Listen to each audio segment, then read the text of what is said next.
трябва да работят основно е да повдигнат имиджа на България, който е ужасен.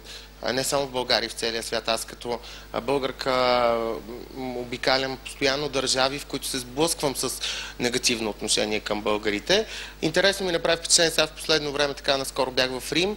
Там българската общност може би е успяла да постигне някакво ниво на по-високо на отношението към българите. Предполагам, че ние с италианците от край време си имаме дълбоки връзки още и преди демокрацията, така че предполагам, че и Стефан Данаилов така с постоянното си присъствие в Италия и в италиански продукции, а и така доста силната културна общност, която доста силно работи в Рим, но едва ли това е благодарение на евродепутатите.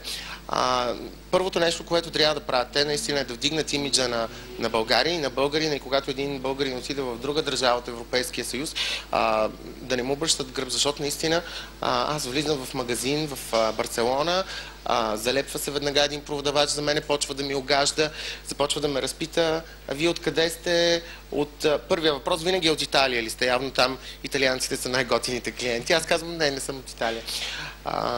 Втория въпрос е от Русия ли сте? Явно това също са добри клиенти. И аз казвам, не, откъде сте? И аз казах от България. При което продавача, който беше един черен индиец, който сигурно работише за 10 евро на ден в този магазин, ми обърна най-нагло гръб, стана голям панаир, аз се разкрещях, защото какъв е той, че ще ми обръща гръб. Това, че съм българка и не значи нищо. Той не знае аз колко пари ще изхарча в магазина. И за да го ядосам след големия панер, това се случи на Ла Рамбла, на голямата туристическа улица, в Барселона отидох в съседния магазин и напазарувах за огромно количество пари, за да ги ядосам. Да, и така, това искам да постигнат първо. Че българина е смешно да си мисли, че евродепутатите ще подобрят живота му.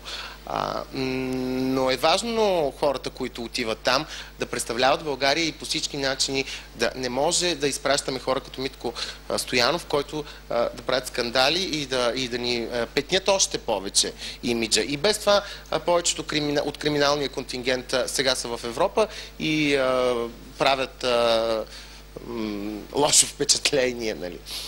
Това ми е мечтата. Конкретно... Мечтата на голямата ми мечта.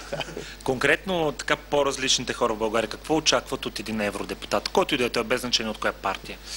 Значи, нивото на осведоменост на обществеността и на хората в България, свързана с нещата, и мероприятията, които се провеждат по тая линия, като гей прайдове, празници, спортни състезания, световни олимпиади за гейове или пък такива неща, които се правят навсякъде по света и се правят за да се покаже гордостта на тези хора, да се покаже, че те са като всички останали, да се покаже, че те са хора, които се забавляват и са равни на другите, че не са по-различни, както ти отначало кажеш, на различните, че имат същите права и право на същото отношение, каквото има и всеки един човек.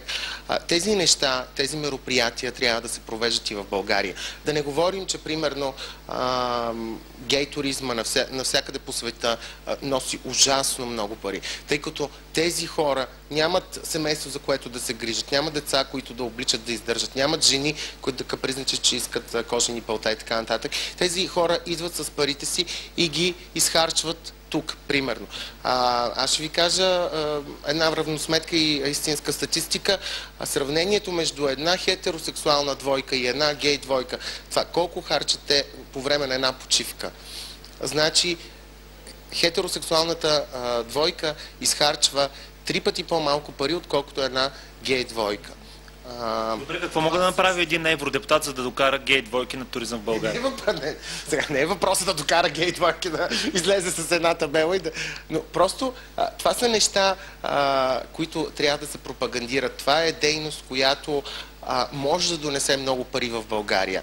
Няма значение тия хора, като си заключат спалнята, какво правят, с кого го правят и как го правят. Важното е, че това са хора, като всички останали, примерно, и че те, вместо да отидат в Гърция на Миконос, могат да дойдат в България да си изхарчат пари. Трябва да се създават условия, трябва да се пропагандира това нещо, трябва да се облегчават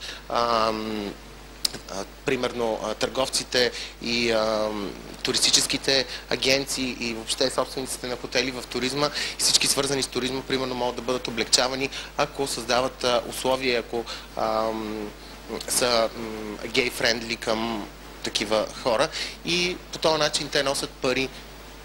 И то тройно повече от една миньорска двойка от покрайните на Лондон. Трябва да те помоля да пожелаш нещо на всички, които влязат в Европарламента, без значение от коя партия са. Наистина, направете така, че българите да се гордеят. Българите, които са работили цяла година, спестили са 1000 евро, отиват на почивка в Италия, Гърция, Испания или Франция, като чуят другите, че са българи, наистина да ги гледат с уважение и да получат обслужването, което си заслужават, а не да им обръщат гръб, както на мен ми се случи. Защото наистина е грозно. И това е вашата голяма задача.